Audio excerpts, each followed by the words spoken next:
What's up guys, bienvenue à une toute nouvelle vidéo. Aujourd'hui, je vous parle des séries dans l'Ouest. Pour commencer cette vidéo, je vais vous parler de Vegas contre Chicago.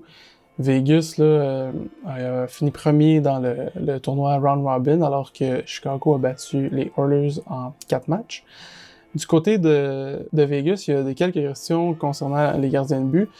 Fleury et Lehner ont vu les deux de l'action. Lehner étant celui qui a mieux performé avec un taux d'efficacité de 889, contrairement à Fleury qui a eu un taux d'efficacité de 765. Au niveau du power play, Vegas est à 27,3%, contrairement à Chicago qui est à 22,2%. Au niveau du désavantage numérique, 80% pour Vegas ainsi que 70,6% pour Chicago. Donc, il y a une petite bataille là, au niveau des unités spéciales qui va être intéressante entre les deux équipes, connaissant que les deux équipes là, ils ont quand même un bon punch offensif. Donc, va falloir que les deux équipes soient disciplinées dans la série pour éviter là, de donner des occasions en avantage numérique à chacune des équipes respectives. Du côté de Vegas, là, il y a un point d'interrogation encore une fois autour de Max Pacioretty qui est encore blessé. Donc, c'était leur meilleur pointeur en saison régulière. J'espère pour Vegas qui va faire un retour bientôt pour les aider là, dans cette série-là, parce que je pense qu'ils vont quand même avoir besoin d'aide, malgré, là, comme je disais, le punch en attaque qu'ils ont. Quand on parle là, de l'attaque de Vegas, on peut pas passer sous silence là, les performances de Mark Stone en round robin, qui était excellent, je pense, avec 5 points. Puis va falloir aussi là, que certains joueurs en donnent plus, comme Stachny, puisque justement, le Pacioretty est absent. Donc, je m'attends à ce que Stachny en donne un peu plus. Du côté de Chicago, Crawford, c'est un point d'interrogation lors des play-in. Il a quand même bien performé. C'est sûr qu'il y a eu des matchs là, à haut pointage entre les deux équipes là, lors de la série contre les Oilers. Là. Les deux premiers matchs se terminant par la marque de 6-4. Je pense qu'il a quand même néanmoins là, fait un bon boulot pour les Blackhawks. Il va falloir qu'il soit encore excellent là, contre Vegas, qui est une équipe, je pense, beaucoup plus structurée puis beaucoup plus à l'aise en série que les Oilers. Encore une fois, là, la clé du succès pour Chicago, ça va être des bonnes performances en avantage numérique, puis aussi là, le trio de Taves, Kubalik et Sad devra performer comme ils ont performé contre les Oilers. Il va aussi falloir que la défense de Chicago là, se resserre le plus possible pour éviter de donner là, le premier but aux Golden Knights de Vegas, parce que ça sera pas comme Edmonton. Je pense que Vegas est beaucoup plus à l'aise de jouer avec un avance puis de jouer serré. Fait que donc, s'ils donnent le premier but là, à Vegas, je m'attends à ce que le résultat soit une victoire de Vegas, contrairement là, comme on l'a vu dans la série contre Edmonton, que même si Chicago donnait le premier but à Edmonton, il était capable de revenir dans le match puis gagner. Avec Vegas, je vois pas ça arriver. Donc, pour moi, dans cette série-là, ça va être très serré, mais Vegas va l'emporter en 7 matchs. La deuxième série que je veux vous parler, c'est l'Avalanche Colorado contre les Coyotes de l'Arizona. L'Avalanche qui a connu là, une très bonne saison, puis que beaucoup voient en finale de la Coupe Stanley cette année. Je pense que ça va être une bonne ronde de préparation, si on veut, contre Arizona, parce que je vois pas Arizona réussir à battre l'Avalanche. C'est sûr qu'il y a quelques questions là, par rapport à l'Avalanche, mais rien de très stressant pour l'équipe, là, mais principalement là, quel gardien utiliser entre Grubauer ou Francouz. Les deux ont connu un excellent round robin, donc je pense que les deux peuvent faire le travail, mais personnellement j'irai avec Grubauer pour commencer la série. Au niveau du power play, 25% d'efficacité, puis au niveau du désavantage numérique, 80% d'efficacité.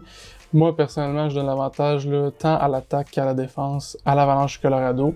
Puis aussi également là, le X-Factor en ce moment qui joue très bien, c'est Nazem Kadri.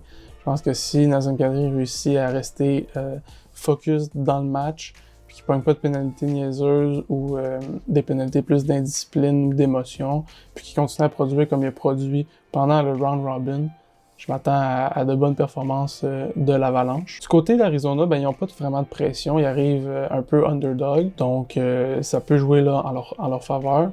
Puis aussi, je pense qu'ils ont le meilleur gardien de but là, dans cette série-là en Comper. Je pense que ce Comper est meilleur là, que les deux gardiens de but que l'Avalanche ont, mais il va avoir un test beaucoup plus intense là, face à l'offensive de l'Avalanche, que l'offensive de Nashville en play-in. Aussi, là, au niveau des unités spéciales, ils ont eu un peu plus de difficultés, puis donc je donne l'avantage des unités spéciales à l'Avalanche. L'Arizona, eux, ils ont en avantage numérique 16,7% d'efficacité et en désavantage numérique 71,4% d'efficacité. Donc, il faut voir que c'est les deux côtés que ces chiffres-là augmentent s'ils veulent avoir une chance de gagner cette série. Puis, mon joueur là, X-Factor des deux côtés, commençant par l'Avalanche, moi, c'est Cale Makar. On l'a vu ce qu'il pouvait faire en série l'année passée. S'il peut répéter ses exploits, si on veut, ou ses performances, ça va donner un gros boost là, à l'Avalanche. Puis du côté de l'Arizona, je pense que c'est Derek Stepan. On voit un peu un Derek Stepan là, revigoré, si on veut. Puis il a connu une excellente série contre Nashville. Je m'attends à ce que ses performances se maintiennent pour aider justement Arizona à essayer de sortir vainqueur de cette série-là. Malheureusement, je pense pas que ça va être possible, donc j'ai pris l'Avalanche en 5 pour gagner cette série. Le troisième match-up que je vais vous parler, c'est Dallas contre Calgary. Ça risque d'être quand même une série intéressante si Dallas décide de commencer à compter des buts. En ronde play-in, ils ont eu beaucoup de difficultés à compter, puis leurs joueurs vedettes ont pas performé. Pour Dallas, la première question que j'ai là envers leur alignement, c'est qui de Khudobin ou Bishop dans les buts. On a vu les deux jouer en round robin. Khudobin avait un taux d'efficacité de 919 alors que Bishop de 875. Là, on n'est pas sûr non plus à savoir si Bishop va jouer le premier match ou va être disponible en fait pour le premier match. Donc, c'est sûr que si lui, il n'est pas disponible, on peut choisir d'y aller avec Khudobin qui est quand même une bonne alternative. Mais personnellement, j'irais quand même avec Bishop s'il est disponible. Puis, au niveau de l'attaque, comme je le disais, là, Dallas ont vraiment eu de la misère à marquer des buts en round robin.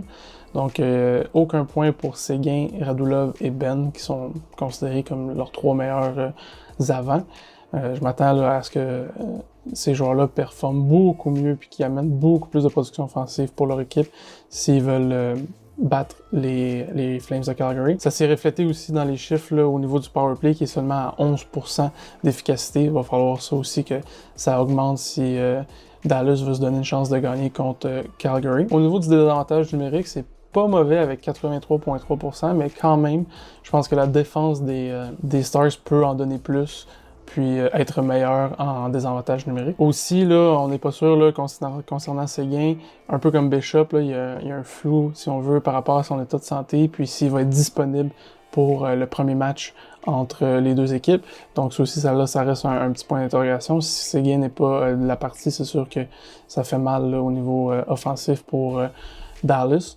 Mais on va voir là, en temps et lieu s'il est disponible pour jouer. Du côté des Flames, Cam Talbot a été excellent dans sa série play-in avec un taux d'efficacité de 945 en 4 parties contre Winnipeg. Je pense qu'il a démontré là, que c'était le gardien pour amener les Flames en série puis essayer là, de se rendre le plus loin possible. Encore une fois, là, je donne l'avantage des gardiens à Calgary. Je pense que Talbot est meilleur que soit Khudobin ou Bishop actuellement. Je pense que c'est lui qui remporte là, la palme, si on veut, pour le duel de gardien de but dans cette série-là. Mais on ne sait jamais ce qui peut arriver dans une série, donc ça reste à voir. Mais pour l'instant, avantage Talbot. Puis aussi, au niveau de l'attaque, je pense qu'ils ont un peu plus de punch offensivement, là, les Flames, pour le moment.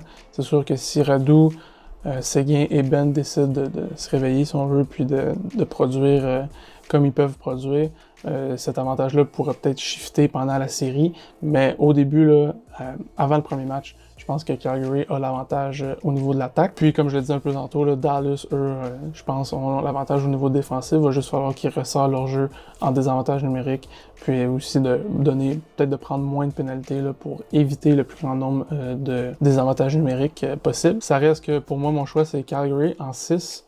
Donc, j'ai hâte de voir là, comment cette série-là va prendre forme. Ça risque d'être une série qui va être extrêmement intéressante. Donc, Calgary en 6. Finalement, la dernière série que je vais vous parler, c'est Saint-Louis contre Vancouver. Ça aussi, Saint-Louis qui a eu extrêmement de la difficulté à établir son rythme puis de performer pendant le round robin, a fini 4e, eux qui étaient premiers.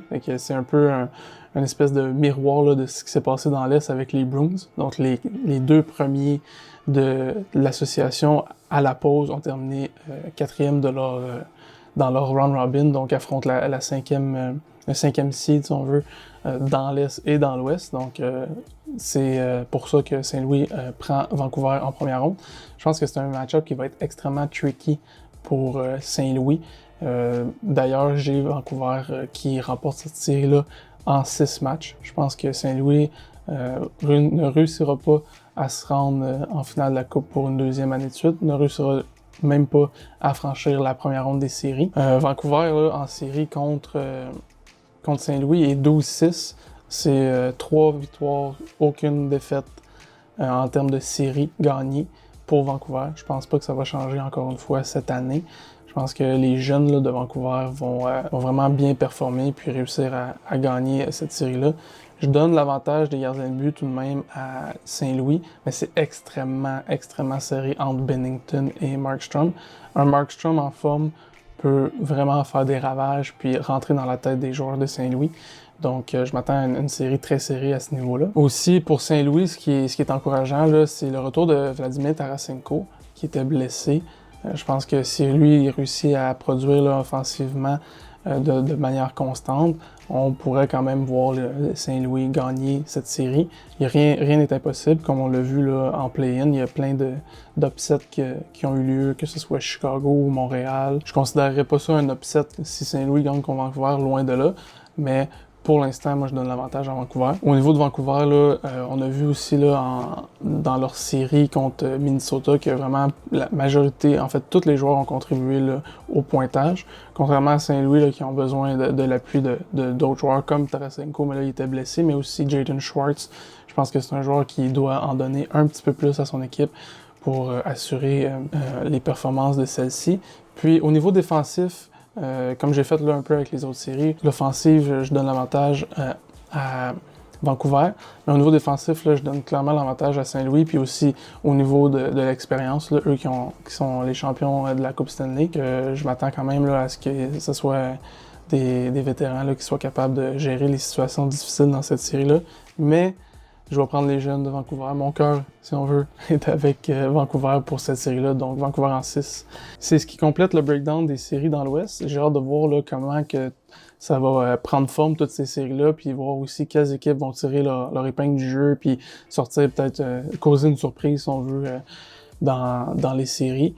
Mais il y a toujours le hockey rempli de rebondissements et de surprises, donc même si on fait des prédictions sensées, réfléchies et documentées, on sait jamais ce qui peut arriver. Donc d'ici là, je vous souhaite bon hockey. On se revoit pour les breakdowns de certaines parties. Ciao, ciao!